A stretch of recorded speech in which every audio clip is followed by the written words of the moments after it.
artillery shells were scattered through the streets of Syria, and crumbled buildings and dust covered the narrow sidewalks and suffocated the air. Christians and Muslims coexisted peacefully throughout the colorful and bustling Syrian streets. The mix of people made Syria a diverse and unique place, and architectural feats such as this mosque decorated Syria. The country has experienced several points of turmoil after they gained independence from France in 1946. Quickly after, a union called the United Arab Republic established several things for the nation and the surrounding countries. When the United Arab Republic banned political parties, it made representation very limited and restricted the people's constitutional rights. Syria experienced its first military coup in 1963, and it overthrew the United Arab Republic. This was the bloodiest coup in Syrian history, and the people celebrating the coup in this video were convinced that life was going to improve for them. The political party that overthrew the republic was called the Ba'ath Party, and this dominant political party set into motion the new regime under Hafez al-Assad. This man was the father of current President Bashar al-Assad. Hafez ruled from 1971 to 2000. His regime began the eruption of a nonviolent movement. Ideas of secularism, Arab nationalism, and socialism arose. These ideas were the result of Assad's regime taking away the people's rights for so long.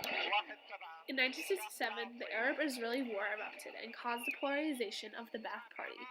It consisted of religious radicals and social reformists. Syria is split into two today because of this war. Assad's corrupt regime used violence and fear in his loyal military to carry out mass arrests and executions. Adding on to Bashar's corruption were massacres such as the 1982 Hama massacre. If the people in Syria expressed any kind of opposition to the regime, they were arrested or executed. The emergence of a nonviolent movement began in January of 2011. As the Arab Spring was catching fire throughout the Middle East, the protests in Tunisia, Egypt, and Libya inspired the civilians of Syria to rise up against the injustice of their government. Before the opposition Syrians gave their movement a name, they expressed their outrage at the lack of rights given to them, such as freedom of speech and political liberty. There were several ways in which the Syrian people protested, and one of these was burning large banners of Assad. Other forms were dancing, praying, and using other art forms as a way to spread a peaceful message. Thousands can be seen gathered in city squares like in this video. These gatherings gained the most momentum for the movement because of the numbers in the protests and the peaceful symbols. Syrian protests continued from January to early May in 2011, and its message attracted millions because the people didn't use brutal force. Several people from different religious sects, political parties, and social classes joined the protests and gave the movement more leverage. Similar to Gandhi's nonviolent campaign, the regime was threatened by Syria's growing nonviolent protest, and as a result increased arrests and brutality.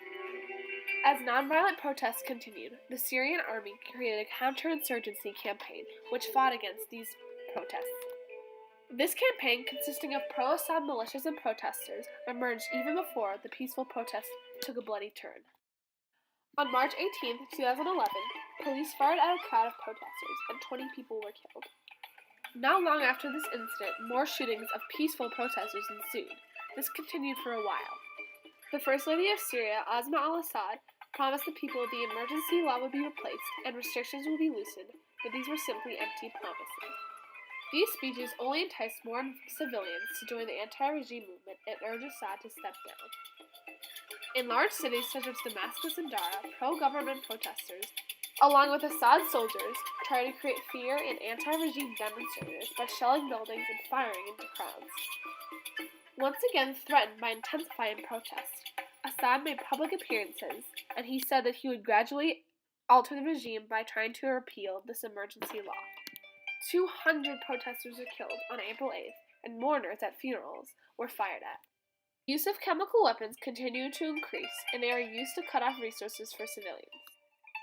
Beginning in early 2012, peaceful protests were no more. By this time, the protesters had called themselves the Syrian Opposition Coalition. The coalition had recruited nearly 100,000 soldiers. For other countries like Egypt, the Arab Spring had been a relative success. This was not the case for Syria.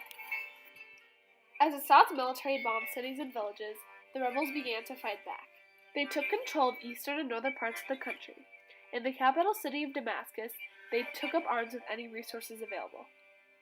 Since the protests have escalated into the civil war, 3.7 million people have fled their homes. Mass bombings as recent as September 2014 have been carried out by the U.S., as well as to target radical jihadist group ISIS.